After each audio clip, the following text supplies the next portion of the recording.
पता लगाए कि हमारी फीमेल पार्टनर प्रॉपर खुश हो चुकी है, वो चरम सुख प्राप्त कर चुकी है। इसके लिए सबसे पहले एक चीज जानना बहुत जरूरी है कि आपने अपने फीमेल पार्टनर को पूरी तरीके से उत्तेजित किया है कि नहीं, वो प्रॉपर अराउज हुई है कि नहीं। वो प्रॉपर अराउज ही नहीं होगी तो फिर चरम सुख प्राप्त करने का सवाल ही नहीं पैदा होता। शादी के कुछ सालों बाद हर काम बड़ा झटपट सा होता है, ये क्वाइट नेचुरल है क्योंकि भागदौड़ की ज़िंदगी होती है, हमारे लाइफ स्टाइल बदल जाते हैं, शेड्यूल बदल जाती है। तो इसीलिए शुरू में जो एक घंटे की हुआ करती थी वो अभी 15-20 मिनट के बीच में ही ख़त्म हो जाती है। पर चाहे आप कुछ भी झटपट करो बट उसमें भी आराम को फरमाओ, यानी कि आप ये काम इत्मीनान से करो। हमेशा अपने फीमेल पार्टनर की जो टारगेट पॉइंट्स हैं उसको हिट करो, और इससे पहले ये जानो तो सही कि आपके फीमेल पार्टनर के टारगेट पॉइंट्स है क्या, क्योंकि अलग अलग फीमेल्स की चॉइस, पसंद जो भी हो वो अलग होती है। किसी को ब्रेस्ट स्टिमुलेशन पसंद है, किसी को नेक टच करना पसंद है, किसी को किस करना पसंद है, किसी को ओरल परफॉर्मेंस। बट ये जानना तो ज़रूरी है। इसके बाद जब फोरप्ले में आपने सारा एक्सपेरिमेंट कर लिया और आपने इंसर्ट करी, तो शुरू में आप एक चीज़ नोटिस करोगे कि आपको ऐसा फील होगा कि मेरी फीमेल पार्टनर को कुछ समझ में नहीं आ रहा है, क्योंकि इसी जगह पे बहुत सारे मेल पार्टनर जो होते हैं वो हताश हो जाते हैं कि मैंने इतने टाइम तक फोरप्ले करने के बावजूद मेरी फीमेल पार्टनर इंसर्ट करने के बाद भी इतनी ठंडी क्यों। एक्चुअली वो ठंडी नहीं है, एक्चुअली सिचुएशन ऐसा क्रिएट होता है कि जब आप इंसर्ट करते हो तो फीमेल पार्टनर की बॉडी को उसको समझने में, उसको फील करने में थोड़ा सा वक्त लगता है। और उस टाइम पे ये तो भाई हम कैमरे के सामने बैठ के कोई एक्शन बोल रहा है और हम डायरेक्ट तो नहीं हो रहे हैं कि हमें ऐसा दिखाना है। कुछ फीमेल्स शो ऑफ करती है, उनकी बात छोड़ दो। जो नेचुरली इस चीज़ को फील करती है, संग इंसर्शन के संग बाद वो कोई रिएक्शन नहीं देती। बट आफ्टर फ्यू स्ट्रोक सबसे पहले एक चीज़ का ध्यान रखना बहुत ज़रूरी है कि बहुत सारे मेल पार्टनर ऐसे होते हैं, एक गलती करते हैं। मैं एक्सपीरियंस से बता रही हूँ, इवन रिसर्च के स्टडीज़ के बेस पे बता रही हूँ कि बहुत सारे मेल पार्टनर ऐसे गलती करते हैं कि आफ्टर इंसर्शन वो तुरंत ही स्पीड को बढ़ा लेते हैं। ऐसा अगर आप करोगे ना तो आप तुरंत डिस्चार्ज कर दोगे और आपके फीमेल पार्टनर को वो चरम सुख कभी प्राप्त नहीं होगी।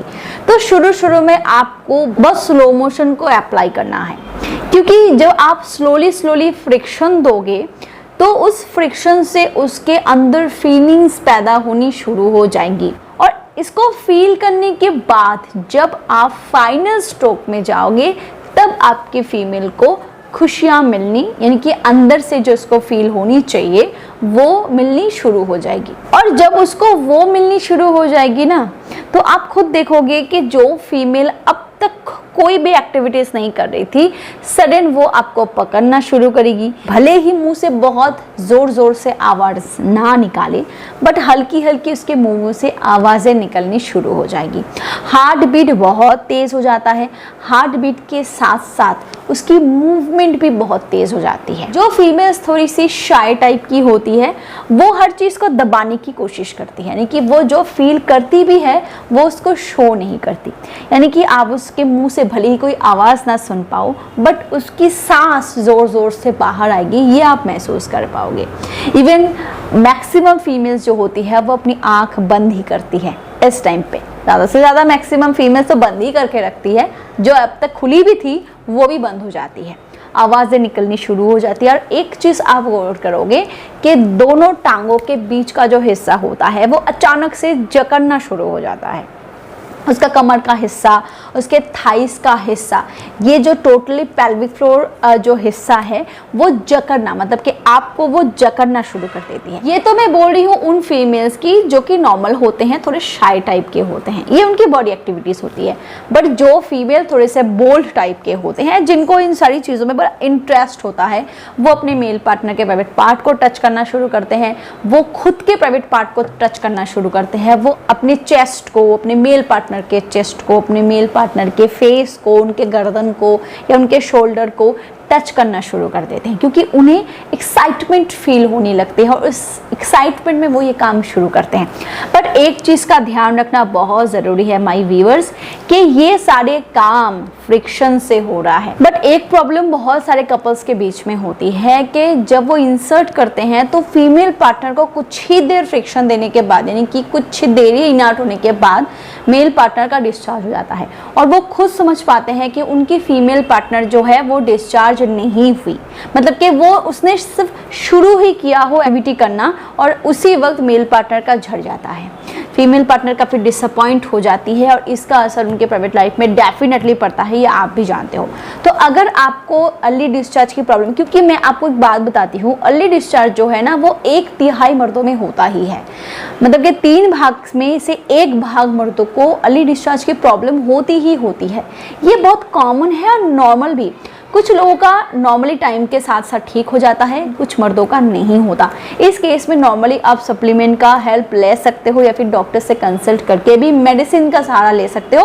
बट मैं पर्सनली सजेस्ट करूँगी कि ड्रग्स वगैरह लेने से पहले आप कोई आयुर्वेदिक सप्लीमेंट पे थोड़ा सा ट्रस्ट करके देखो, और इस केस में आप मेन्श्योर प्रोलॉन्ग का इस्तेमाल कर सकते हो। इसमें कुछ खास ऐसे इंग्रेडिएंट्स डाले गए हैं जो स्पेशली आपके पी की प्रॉब्लम को सॉल्व करने में मदद करता है। जैसे इसमें हॉनी गोट वीट डाले गए हैं, इसमें ताल मखाना डाला गया है, इसमें जिनसिंग पाए जाते हैं, लौंग है, शिलाजीत है, अश्वगंधा है, गोखरू है, शतावरी है, जवित्री है, माका रूट है, कंच बीज है। ऐसे ही बहुत सारे हर्ब्स इसमें डाले गए हैं जो खास तौर से अर्ली डिस्चार्ज के प्रॉब्लम को धीरे धीरे इम्प्रूव करने में काफ़ी मदद करता है, क्योंकि इसमें पाए जाने वाला जो लौंग है वो हाइपर सेंसिटिविटी को रिड्यूस करने में मदद करता है। साथ ही साथ इसमें हॉनी गोट वीट है जो आपके अंदर स्ट्रेंथ स्टेमिना को बूस्ट करते हुए स्ट्रेस डिप्रेशन को रिड्यूस करता है। साथ ही साथ जिनसिंग है, शिलाजीत है, अश्वगंधा है जो आपके प्राइवेट पार्ट के हेल्थ को काफ़ी अच्छे तरीके से इम्प्रूव करने में मदद करता है। नॉर्मली अर्ली डिस्चार्ज की जो प्रॉब्लम होती है ना वो साइकोलॉजिकली होती है, तो इसीलिए ये काफ़ी अच्छी तरीके से उस प्रॉब्लम से बाहर निकलने में आपको मदद करता है। तो अगर आप अर्ली डिस्चार्ज की प्रॉब्लम को सॉल्व करना चाहते हो तो आप इस सप्लीमेंट का इस्तेमाल कर सकते हो। इसको ऑर्डर करने के लिए डिस्क्रिप्शन बॉक्स में लिंक डाले गए हैं, आप एक बार चेकआउट कर सकते हो। फीमेल्स को चरम सुख प्राप्त करने में थोड़ा सा वक्त लगता है, यानी कि 20 से 25 मिनट का कम से कम वक्त लगता है जब वो उस लेवल तक पहुंचती है। तो अगर आप अपनी फीमेल पार्टनर को उस लेवल तक पहुंचाने में मदद करना चाहते हो तो अपनी टाइमिंग को ब्रेक देके थोड़ा सा इंक्रीज करो। इन आउट प्रोसेस को थोड़ा सा पहले स्लो करो फिर फास्ट करो। ये कुछ टेक्निक्स ऐसे होते हैं जैसे कि स्टॉप एंड स्टार्ट टेक्निक जो आपके टाइमिंग को बढ़ाने में मदद करता है। अदरवाइज फीमेल जब डिस्चार्ज हो जाती है उसको जब चरम सुख मिल जाता है, मिल जाने के बाद उसकी बॉडी पूरी तरीके से रिलैक्स हो जाती है as like male partners. Male partner भी जैसे पूरी तरीके से रिलैक्स होते हैं, फीमेल पार्टनर भी रिलैक्स होती है। बट बिफोर जो टाइमिंग होता है डिस्चार्ज के पहले जो फीमेल को फील होना शुरू हो जाता है, वो फील होती है, उस टाइम पे वो ऐसे कुछ हरकतें करती है। फीमेल पार्टनर मेल पार्टनर जैसे डिस्चार्ज नहीं करती, यानी कि मेल पार्टनर जैसे बहुत घने डिस्चार्ज करते हैं, फीमेल पार्टनर का इस लेवल पे डिस्चार्ज नहीं होता। अगर आप स्क्वाटिंग की बात करो वो अलग लेवल पे है, बट मैं नॉर्मली बात कर रही हूँ तो फीमेल पार्टनर जितनी भी डिस्चार्ज करती है वो उनके लुब्रिकेशन के साथ मिल जाता है। आप एक चीज़ फील करोगे कि शुरू में फीमेल की जितनी लुब्रिकेशन हो रही थी वो काफ़ी ज़्यादा हो रही थी, बीच में वो थोड़ा सा सूखापन महसूस आप कर रहे थे, अचानक सडन कुछ टाइम बाद फिर अचानक से वो गीलापन थोड़ा सा बढ़ गया। That means female partner discharge हुई। ये कुछ साइन एंड सिग्नल्स होते हैं जिससे आप समझ सकते हो कि आपकी फीमेल पार्टनर जो है वो डिस्चार्ज हो चुकी है। फीमेल पार्टनर का डिस्चार्ज होना बहुत ज़रूरी होता है क्योंकि ये गृहस्थ जीवन को भी काफ़ी ख़राब करता है। बहुत सारे फीमेल पार्टनर खुद नहीं समझ पाती कि ये है क्या और दिन भर वो चिड़चिड़ी रहती है, बिना किसी कारण के झगड़े करती रहती है, उत्तेजित रहती है, हर बात पे उसको झगड़े करने होते हैं, हर बात पे उसको ऊंची बोली बोलनी होती है क्योंकि उसकी बॉडी काम डाउन नहीं होती, वो इसीलिए हमेशा चिड़चिड़ी रहती है। तो आपको उसमें थोड़ा सा मदद करना है। बहुत सारी फीमेल पार्टनर आई अंडरस्टैंड के खुद को हेल्प नहीं करती क्योंकि मैंने कहा इसकी नॉलेज अभी भी बहुत सारे फीमेल पार्टनर को नहीं है कि ये है क्या और क्यों ये मेरे लिए ज़रूरी है। अगर आप मेरी बात से सहमत हो तो प्लीज़ वीडियो को एक लाइक ज़रूर करना, शेयर ज़रूर करना एंड डू सब्सक्राइब ऑल्सो। और अगर मुझे आप इंस्टाग्राम पे फॉलो करना चाहते हो तो Ritu diary is my Insta ID, आप मुझे फॉलो कर सकते हो। और अगर आप मेरी और भी चैनल्स के बारे में इन्फॉर्मेशन चाहते हो तो मेरी वेबसाइट पर विजिट कर सकते हो। सारे डिटेल्स आपको डिस्क्रिप्शन बॉक्स में मिल जाएगी। Bye bye.